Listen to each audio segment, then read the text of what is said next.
We're talking about US expansion, I said before, and this is exactly what this panel is going to focus on. I heard some stories already. There's quite a lot of experience here, so I can't wait to welcome you up. US expansion, 5 lessons learned from 2 Benelux CEOs. And we have our wonderful moderator, Mikael Johnsson, who's going to be joining us, the co-founder and general partner of Ox, and they're also one of the sponsors of today. And then we have our panel guest, Mikael Versluis, the CEO, USA of Predictio. And we have Karel Callens, the CEO and founder of Luzmo. Please give them a warm welcome.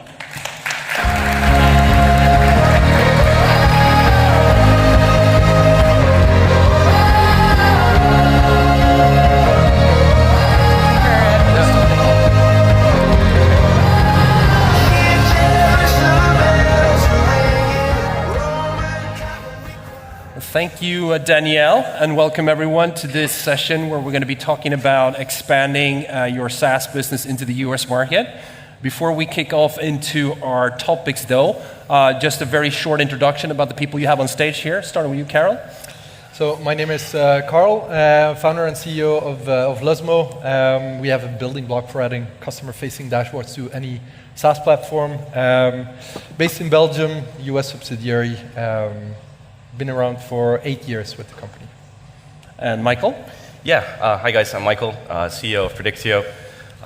US expansion as a service, and for the last 2 years I've been scaling Incision to the US.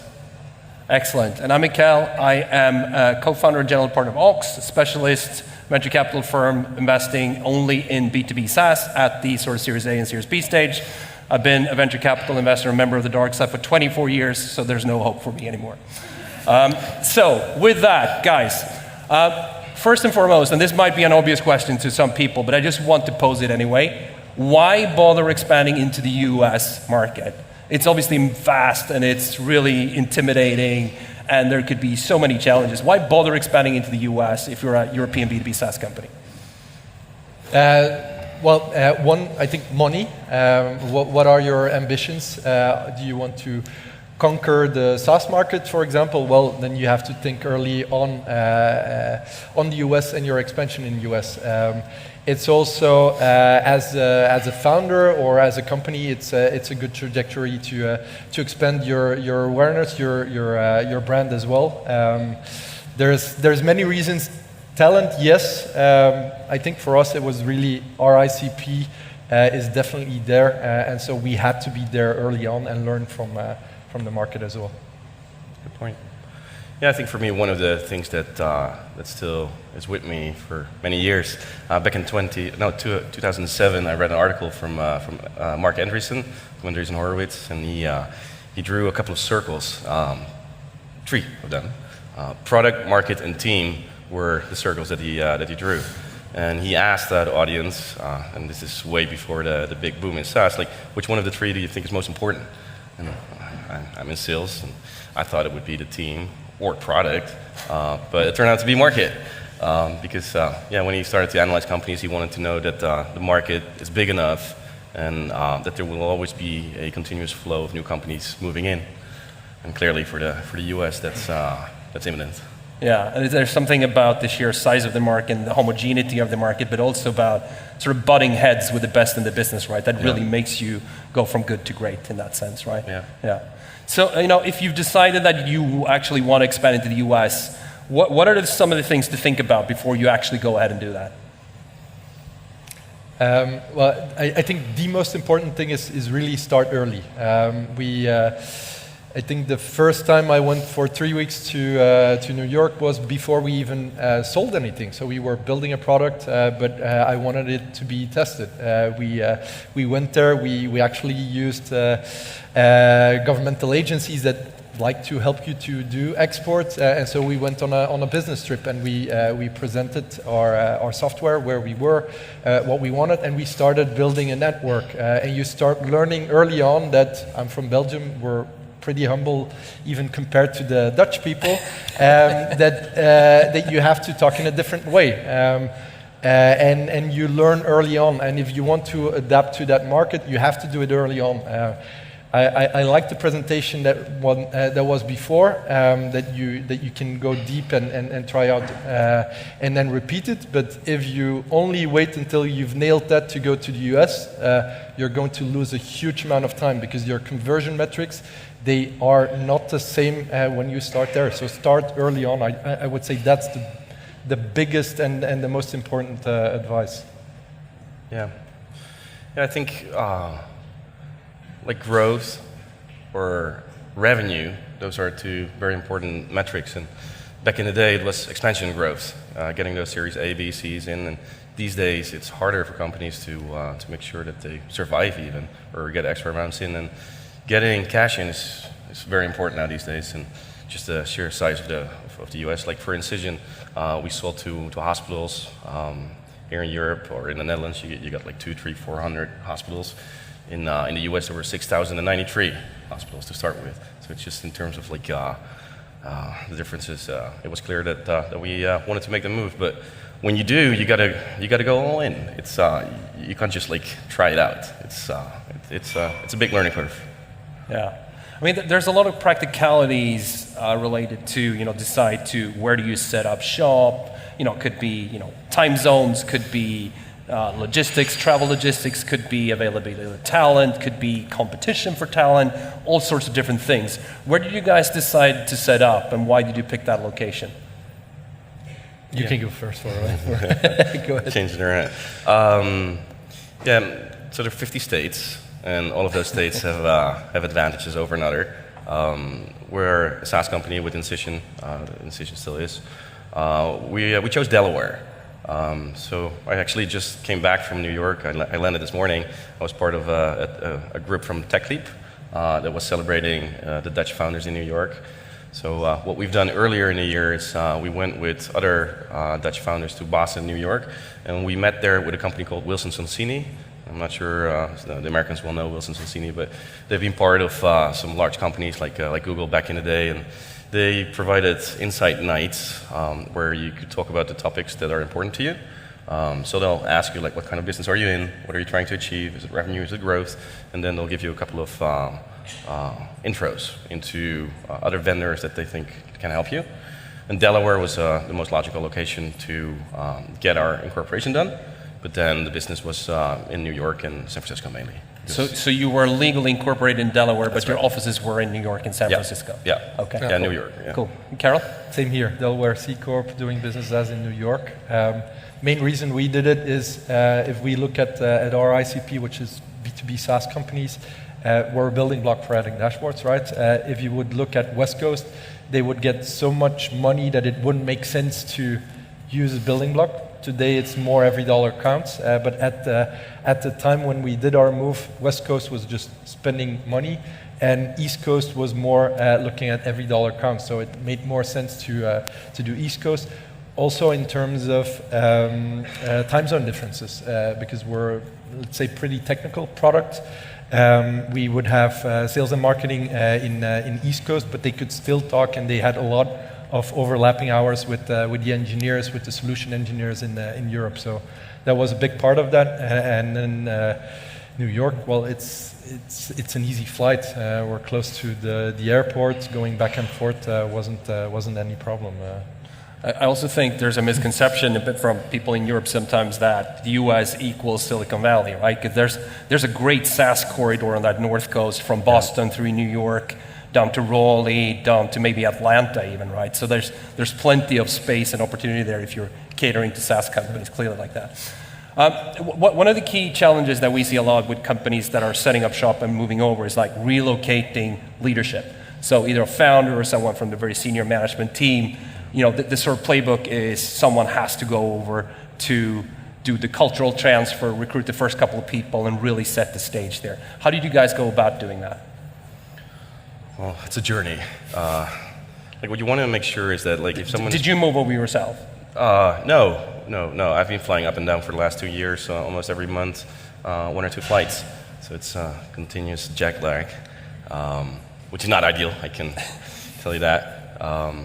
So yeah, what you want to do is you want to have someone over who knows the business, who knows the product, who knows the market. So a bit of a combination of that. And back in the day, I worked at Sentient Technologies, a spin-off from Siri in San Francisco. So it was logical that I would make that step. But it's not easy because what you want to do is you want to get your first clients in. Like you want to get like 5 or 10 logos in. But that triggers an enormous challenge because often you're not ready. At least we weren't ready in the capacity that we are today, because when you sign 10 clients, you need to onboard them. You got to make sure that your product is up to date. And while we were selling our services, they started demanding that the data would not leave the country. We use AWS in Ireland. Well, problem number one. And it's just a flow of continuous challenges. So. Yeah, I think the lesson that I personally learned there is that you got to be ready for it. So you send someone and then ramp up the team. Some of the team is actually still here that I used back in the day. And yeah, we've done it from the Netherlands in the beginning. And then we hired a team in the US after we had proven product market fit. And who was your first hire in the US? Or what role? It doesn't matter who the person is. Yeah, account executive. Yeah. Yeah, that didn't last for 3 months. You'll often hear that mishiring in the US, and I think there was a great chat about it this morning as well. I don't know for you, Carl, but yeah, we mishired more than we had actual good hires. Yeah. What was your model, Karel, for? It took us actually 3 years to set up shop in US, so we tested the waters, let's say, pretty early on. I still fly back and forth a lot, but we had a bunch of customers already in US. For example, data locality, we had it sorted out.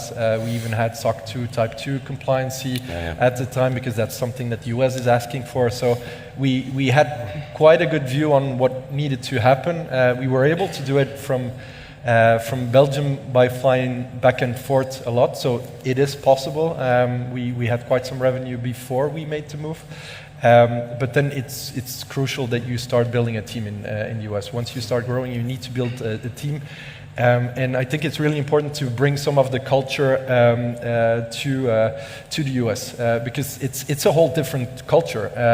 We're humble, but we're direct. I like the Dutch for being direct. Maybe Belgians are less direct, but I really like being direct. It doesn't work with US people. Being really direct can be very confronting, so you want to have a balance between your team that you already have and the team that you're building there, and really have it one team. It doesn't need to be, hey, those are the US people and that's the European people. You build it out in one. So on one hand, we had bad luck, but on the other hand, we had luck. That is, in 2019, end of 2019, we moved one of our senior sales to the US, and then COVID hit. So he was stuck there. And if you want to conquer a market, typically they say burn your ships so you can't return. Well, COVID happened. And so somehow it made a mental shift as well. We had 2 Belgian people there at the time with COVID. We started hiring AEs and SDRs, also some mishires, but we also used our European culture as an asset. Some US people want to work in a company that has You've mentioned cultural a couple of times here, and it's obviously so critical and important. And in Europe, we get so much of the American culture ingrained with music, with whatever it is, right? Movies and fashion and food and whatever. But there is a very vast cultural divide. What are some of the funniest incidents you've come across which are culturally related? Is there like a joke you would use in Europe that absolutely wouldn't fly in the US or something to that effect? I know Carl has one. Well, it's actually a language problem. So our office manager was called Joke, G-O-K-E. It's a normal name in Belgium, but then we were hiring people in the US, and suddenly they got their contract from Joke and so well, we only realized after the second person, because again, they're not really direct. It was the second person only mentioning, hey, this was pretty weird getting a mail from Joke so we started changing that. So that's one. Do you have one as well, Michael? Maybe later with the drinks. Excellent. So, we only have a couple of more minutes here, but what are some of the best practices that you guys have seen and that you practiced yourself that you would share with the people here who are thinking about, making this trip over to the US? Be bold. I think fortune favors the bold, but in the US specifically. Like, the market is that large and that big, and they have tons of money. Everyone is willing to buy and to spend money as long as it makes sense for them. So I think the most important part is crafting a good ideal customer profile, really know who you're selling to. Diederik Vergouwen is actually here. He was our sales intern, but he's also a psychology student, or he was back then. And what we've done is we started profiling our ICP and really trying to understand why someone would want to move ahead with us. Can I just insert there? Because most companies that expand from Europe into the US, they've been through that exercise and they think they've nailed their ICP, and then all of a sudden they realize that it's very different, right? Yeah, you often think you do. Yeah. But then you go and you learn that they're not buying, like they're not returning. We had less than 1% response rate. So it's like starting from scratch all over again with that type of work. You basically begin at square one again, and you got to do it again. So make sure that you nail your niche. I know Aaron is going to talk more about sales later, but back from the predictable revenue book, like nailing your niche was very important, but it still is. Like, America is big; you can go anywhere. So find a vertical that works for you. Find an ICP, and then be very bold in your outreaches. But we're going to share some documentation later, and one of the things that I'm going to share as well is a meeting prep worksheet, which is basically a guidance that you can use for preparing a demo, staying in the lead, making sure. Americans go all over the place. I don't want to generalize, but in sales meetings and in software as a service, it tend to happen. And if you're not in control, then you're losing. So I think you got to play your game right. And then make sure that you do it over and over again, and keep learning, because it's hard. And be bold. I'd say. Karel? What I would add to it is network. It's already daunting to go there, but once you go there and you start meeting people, you have people that can help with you, because you pay it forward. So there's other companies that already did it that helped you. For us, it was Calibra, Stan Christians helping us in that. You have, and maybe also a reason that we moved to New York is you have government helping you doing export. So in New York, you have the Belgian Chamber of Commerce, you have Flanders Technology that is helping you. And once you get to have a certain set of people there, it isn't as daunting anymore to go to the US, and suddenly you feel at ease, and then you thrive, and then you start building out your company. If you are in a bad shape personally, you won't be able to build it out in the US, so make sure that you have the people helping you there. So that's something that I would add. Yeah. Great stuff.